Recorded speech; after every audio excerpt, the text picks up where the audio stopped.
समाजवादी नेता शंकर यादव ने बहुला गढ़वाल बांध के गांगीपुर में हो रहे ठोकर निर्माण का जायजा लिया और समस्याओं को सुना। कहने को तो जिले में कई बड़े नेता हैं, लेकिन जब गिनती होगी तब वह काम आते हैं और कि सजनी हमहू राजकुमार ढोल के नीचे पोल वाले नेता हैं। सीधे सीधे आप समझ लीजिए कि चिराग तले अंधेरा, कुछ ऐसा ही मामला इन नेताओं का है। पर एक नेता ऐसा भी है जो उम्मीद जगाता है और जो इन गरीब मजलूमों की लड़ाई अपनी औकात से ज़्यादा लड़ रहा है। नाम है शंकर यादव, जो सपा का उभरता हुआ सितारा है। समाजवादी नेता शंकर यादव ने सगरी तहसील क्षेत्र के महुला गढ़वाल बांध के गांगीपुर में हो रहे ठोकर निर्माण का जायजा लिया और इस दौरान उन्होंने ग्रामीणों से बातचीत की और उनकी समस्याओं को सुना।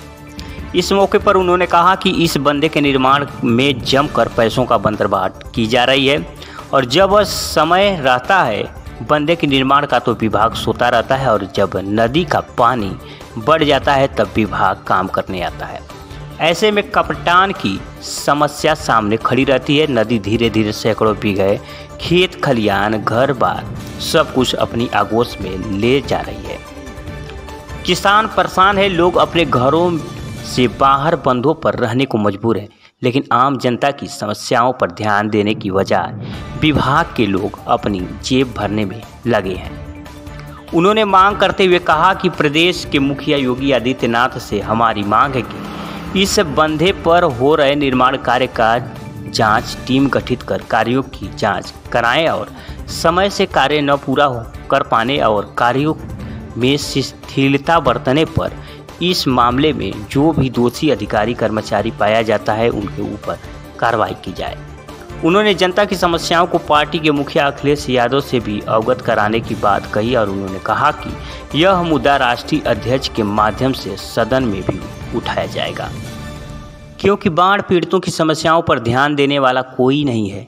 यह हमेशा बाढ़ का दंश खेलते हैं और हर वक्त परेशान होते हैं, लेकिन इसका अस्थायी हल नहीं निकल पाता है। आने वाले समय में यदि मुझे मौका तो मैं इन समस्याओं के निस्तारण का भरपूर प्रयास करूंगा और मुझसे जो भी संभव मदद होगी उससे भी मैं कभी पीछे नहीं हटूंगा। इस बाबत शंकर यादव ने क्या कुछ कहा, आप भी सुनिए।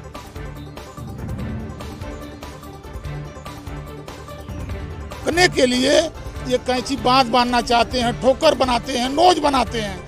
जितने पेड़ पालो हैं उनकी झंगियाँ काट काट करके, जैसे एक शिकारी जो है केचुआ कटिया में केचुआ डाल के नदी में फेंकता है मछली फंसाने के लिए, उसी तरह ये इंजीनियर जितने हैं सिंचाई विभाग के, वो नदी में पैसा कटिया डाल के पैसा खींचते हैं, मछली नहीं फंसाते हैं, वो पैसा फंसाते हैं और पैसा फंसा करके अपनी तिजोरियाँ भरते हैं। मैं चैलेंज देता हूँ यहाँ पे मीडिया के माध्यम से, अगर ऑक्सीजन में दम है तो आए इसी जगह बैठ के मैं बहस करता हूँ कि नदी कब रुकेगी, कैसे रुकेगी, कहाँ से रुकेगी, मैं बताऊँ उनको। अभी दुसवा में पहले कटान हो रही थी, जब बंधे के यहाँ नदी पहुँच गई तब उन लोगों ने युद्ध स्तर पर शुरू किया। अगर ये लोग अब नवंबर दिसंबर में शुरू कर देते अगर गाँव, तो उसको मार्च में शुरू करते तो मैं समझता हूँ कि नदी को नोज बनाने में 3 महीना बहुत होता है और नदी का कटान अपने आप रुक जाती। लेकिन इनके मनसा साफ नहीं है। सरकार को मैं कुछ नहीं कर सकता, इसलिए सरकार तो भाई पैसा अलाट कर देती है और इंजीनियरों के माध्यम से भी आपको बजाइए बनाइए, लेकिन अब पता नहीं जिलाधिकारी महोदय को क्या है। यहाँ तो केवल नोज के नाम पर, बांध के नाम पर केवल लूटम लूट हो रहा है। मैं आदरणीय योगी जी से चाहूँगा कि अपनी विशेष टीम भेज करके इसकी जाँच कराएँ और जो ये इंजीनियर लोग लूटपाट कर रहे हैं उनको आशीर्वाद दे दें कि बहुत अच्छा काम कर रहे हो। भाई राष्ट्रीय अध्यक्ष जी हमारे यहाँ के सांसद हैं, सबसे बड़ी चीज़ कि यहाँ के सांसद हैं और पूर्व मुख्यमंत्री हैं। मैं उनसे कहूँगा कि आपके क्षेत्र का सबसे बड़ा गांव है देवरांचल, जिसमें सबसे ज़्यादा वोटर रहते हैं।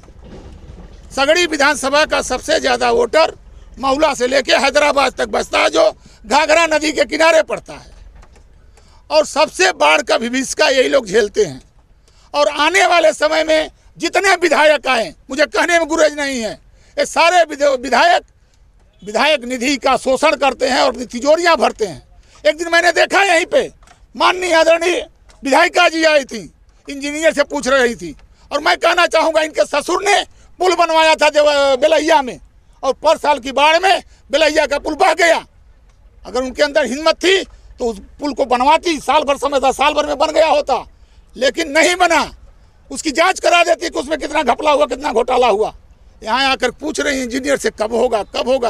अरे यहाँ तो सब लोग देख रहे हैं, कब जब बाढ़ आई है, कटान हो रहा है, कोई ऐसा थोड़ा उनके पास मशीन है कि तुरंत रोक देंगे, तुरंत रोक देंगे। वो तो यही कहेंगे भाई हम तो रोकने का प्रयास कर रहे हैं, कोशिश कर रहे हैं।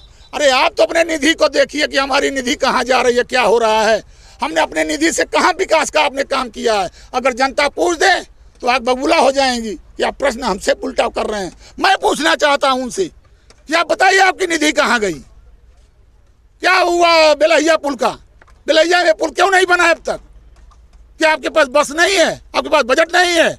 क्या आप सरकार को बात नहीं कर सकती या अपने निधि का उपयोग नहीं कर सकती? 5 साल में जितना निधि आई कहाँ गया निधि? मैं यही पूछना चाहता हूँ। खोखलेबाजी से काम नहीं चलेगा। जनता समझदार हो चुकी है, जनता समझदार हो चुकी है, आने वाले समय में सबको सबक सिखाएगी। और ये मैं ही कहता हूँ कि मैं योगी जी से प्रार्थना करता हूँ यहीं से आपके माध्यम से कि वो अपनी टीम भेजें और कैसे ये बांध कटाव रुकेगा उस पर गहन विचार करें, क्योंकि ये बहुत बड़ी आबादी मट्टी में मिलने जा रही है। और मट्टी में मिल जाएगी तो कोई सरकार महफूज नहीं रहेगी।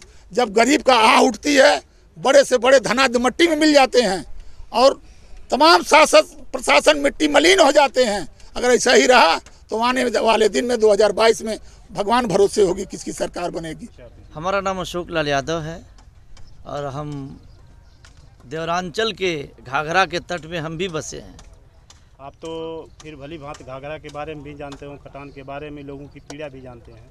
आज नदी बिल्कुल गांगेपुर मठिया में गांव के करीब पहुंचने वाली है। इसमें किसकी कमी मानी जाए? गांगेपुर मठिया के एकदम करीब है और बंधा के करीब 20 मीटर है नदी। अगर शासन इससे 2 महीना पहले अगर चाहा होता तो ठोकर बहुत बढ़िया बन सकता था, लेकिन शासन की लापरवाही है। शासन एकदम नर्वस है, इसमें काम नहीं करना चाहता, धनुगाही का कर रहे हैं लोग। अगर जैसे बंधा 20 मीटर कटेगा, कम से कम 800 घर की जनसंख्या है, 800 घर तबाह हो जाएगा। वो जाएंगे कहाँ, किससे मांगेंगे, उनको निवाला कौन देगा? आप हमेशा अपने राष्ट्रीय अध्यक्ष जी से मुलाकात करते रहते हैं, कैसे उनको? हम राष्ट्रीय अध्यक्ष जी से ये बात रखेंगे, अपने गीत के माध्यम से रखेंगे और संदेश भी देंगे राष्ट्रीय अध्यक्ष जी को। राष्ट्रीय अध्यक्ष जी का हमारे संसदीय क्षेत्र है, इस पर भी उनको सदन में बोलना चाहिए।